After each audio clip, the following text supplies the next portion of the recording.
Good evening my dear friends. आज मैं आप लोगों के सामने लेकर आया हूँ 13 जनवरी का करंट अफेयर्स। तो 13 जनवरी का करंट अफेयर जो कि बहुत इंपॉर्टेंट है।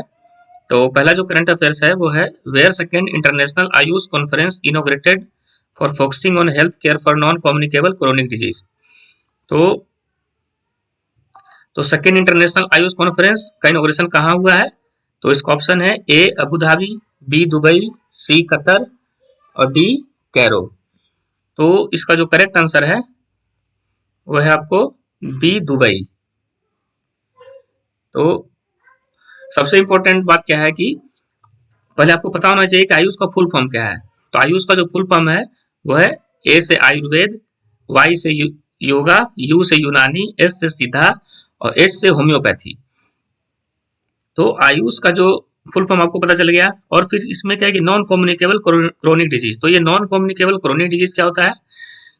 कम्युनिकेबल मतलब एक से दूसरे में फैलना। जैसे कि आपको कोरोना जो आया था तो हमको खांसी हुआ तो दूसरे को भी उससे भी खांसी से जो आपका जो ड्रॉपलेट्स निकलता है खांसने से उससे एक दूसरे से फैलता है, तो उसको बोलते हैं कम्युनिकेबल डिजीज। और नॉन कम्युनिकेबल क्रोनिक डिजीज क्या होता है? जैसे किसी को हार्ट का बीमारी है, किसी को किडनी का बीमारी है, तो उसका वो कम्युनिकेबल नहीं है, वो इंडिविजुअल को है। तो हम लोग जो जो सेकेंड इंटरनेशनल आयुष कॉन्फ्रेंस हो रहा है उसमें किस पे फोकस किया जा रहा है? Focusing on health care for non communicable chronic disease, जो कि एक दूसरे से फैलता नहीं है। तो उसका जो एग्जीबिशन हो रहा है सेकेंड इंटरनेशनल आयुष का, वो कहाँ हो रहा है? वो दुबई में हो रहा है। तो ये आप लोगों के एग्जाम के पॉइंट ऑफ व्यू से बहुत इंपॉर्टेंट है। तो अब नेक्स्ट आते हैं कुछ इससे रिलेटेड कुछ इंपॉर्टेंट जो पॉइंट है वो हम लोग अब डिस्कस करते हैं। तो ये आपको जो एग्जीबिशन है उसका पिक है second international AYUSH conference exhibition 2024, जिसका दुबई में वर्ल्ड ट्रेड एक्सपो जिसका किया जा रहा है आयुष का, वो उसका पिक हो गया ये। और आपको जो कुछ इसमें इंपॉर्टेंट पॉइंट है कि आयुष का फुल फॉर्म क्या है। तो आयुष का फुल फॉर्म जैसा कि आपको बताया था अभी, आयुर्वेदा, योगा, यूनानी, सीधा और होम्योपैथी। ये सब डिफरेंट टाइप के उपचार हो गए। अब नेक्स्ट हो गया दिस एग्जीबिशन सपोर्टेड बाई, किसके द्वारा किया गया? साइंस इंडिया फोरम, इंडिया का साइंस इंडिया फोरम के द्वारा एंड मिनिस्ट्री ऑफ आयुष के द्वारा, दोनों मिलके इसका एग्जीबिशन जो है वो दुबई में कर रहे हैं। और इसका जो है चीफ गेस्ट इसमें कौन थे जिन्होंने इसका इनॉग्रेशन किया है? तो इसके नाम है वी मुरलीधरन। तो ये वी मुरलीधरन है, ये किस पोस्ट में? The ministry of state for external affairs हैं। तो इन्होंने ये जो चीफ गेस्ट थे द इनॉग्रेशन। तो ये बहुत ही आप लोगों के लिए इम्पोर्टेंट है एग्जाम के पॉइंट ऑफ व्यू से। तो हम लोग अब अगले क्वेश्चन की तरफ आते हैं। तो जो अगला क्वेश्चन है, और हाँ एक और पॉइंट है इसमें कि मिनिस्ट्री ऑफ आयुष का जो है उसका फॉर्मेशन कब हुआ था? तो मिनिस्ट्री ऑफ आयुष का जो फॉर्मेशन था 9 नवंबर 2014 में हुआ था, जो कि प्राइम मिनिस्टर नरेंद्र मोदी के द्वारा इसका अनाउंसमेंट हुआ था, मिनिस्ट्री ऑफ आयुष। तो ये भी पूछा जाता है कि मिनिस्ट्री ऑफ आयुष का कब फॉर्मेशन हुआ था? तो 2014 में। अब नेक्स्ट क्वेश्चन है कि Savita Kanswal receive the Tenzing Norgay national adventure awards 2022। तो 2022 का जो तेंजिंग नॉर्गे का जो नेशनल एडवेंचर अवार्ड्स है, तो किसने रिसीव किया था? तो सविता कंसवाल ने। तो पोस्टह्यूमसली मरणोपरांत इन्हें मिला है। तो किनके द्वारा दिया गया? ए द्रौपदी मुर्मू, बी जगदीप धनखड़, सी नरेंद्र मोदी और डी एस चंद्रचूड़। तो इसका जो करेक्ट आंसर है वह ए द्रौपदी मुर्मू। तो ये भी एग्जाम के पॉइंट ऑफ व्यू से बहुत ही इंपॉर्टेंट है कि 2022 का जो Tenzing Norgay national adventure award जो है वो किन्हें मिला है मरणोपरांत। तो इसका जो आंसर है ये आपको द्रौपदी मुर्मू के द्वारा सविता कंसवाल को दिया गया है। अब हम लोग आते हैं इनका पिक देखते हैं। बहुत ही बहादुर थी। इन्होंने क्या इनका क्या क्या अचीवमेंट है ये हम लोग अभी डिस्कस करते हैं। ये इनका जो पिक है। अब जो नेक्स्ट है,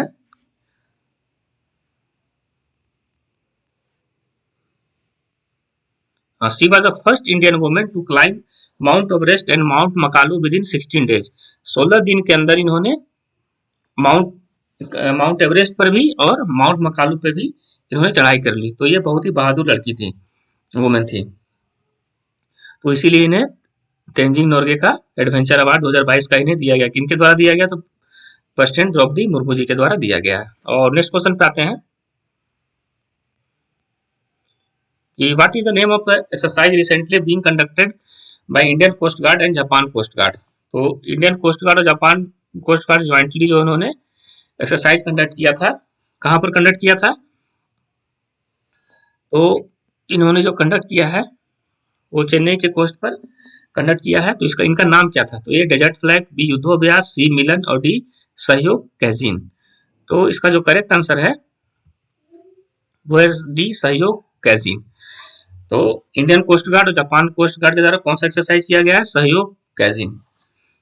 तो ये भी बहुत ही इंपॉर्टेंट है। तो अब हम लोग आगे कुछ पॉइंट्स इससे रिलेटेड डिस्कस करते हैं। तो वो बहुत ही इंपॉर्टेंट है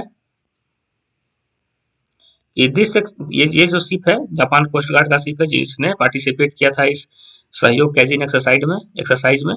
और जो ये एक्सरसाइज किस लिए है कि this exercise for responding to distress in real time में जो कोस्ट गार्ड का जो स्ट्रेस होगा उसको डिस्ट्रेस करने के लिए इसके जो एक्सरसाइज किया गया। ये कहाँ किया जा रहा है? बे ऑफ बंगाल में, चेन्नई के कोस्ट के पास। तो ये पूछा जाता है कि कोई भी एक्सरसाइज है तो उसका पूछा जाता है कि ये कहाँ कंडक्ट हुआ था और उस एक्सरसाइज का नाम क्या था। तो इस एक्सरसाइज का नाम क्या था? सहयोग कैजिन। और ये किसके द्वारा किया गया? इंडियन कोस्ट गार्ड के द्वारा और जापान कोस्ट गार्ड के द्वारा, जो कि बहुत ही इंपॉर्टेंट है।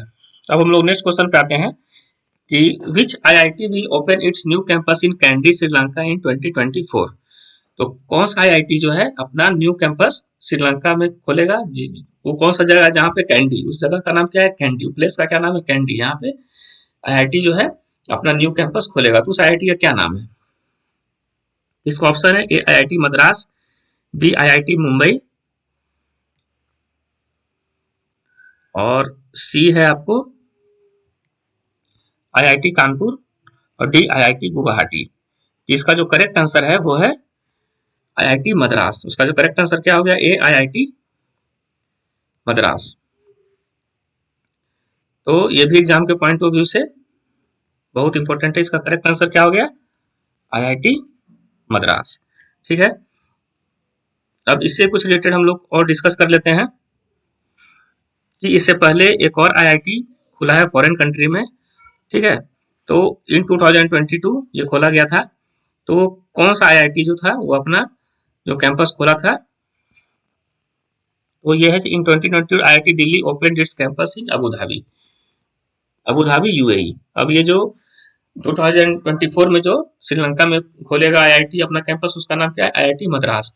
तो ये जो चारों क्वेश्चन था बहुत ही इंपॉर्टेंट है आप लोगों के लिए। तो आप लोग जो क्वेश्चन भी मैं आप लोगों के लिए लेके आता हूँ बहुत ही इंपॉर्टेंट क्वेश्चन रहता है। तो अगर आप लोगों को इस वीडियो अच्छा लगा हो तो लाइक सब्सक्राइब जरूर कीजिएगा। और फिर मैं कल जैसा कि आपको पहले कहा था कि 2 वीक का जो है करंट अफेयर्स मैं आप लोगों के लिए संडे को लेके आऊंगा। तो कल मैं आप लोगों के लिए 2 वीक्स का करंट अफेयर्स लेके आऊंगा। जितने भी करंट अफेयर्स मैंने आप लोग को अपलोड किया है उसको आप लोग रिवीजन करते रहिए। अगर रिवीजन नहीं कीजिएगा तो करंट अफेयर्स पढ़ना आपको लास्ट अटेम्प्ट में आप उतना नहीं कर पाइएगा। तो अगर अभी पढ़ते रहिएगा तो आप एक बार में आंसर उसका दे सकते हैं। तो आप लोग रिवीजन करते रहिए, पढ़ते रहिए।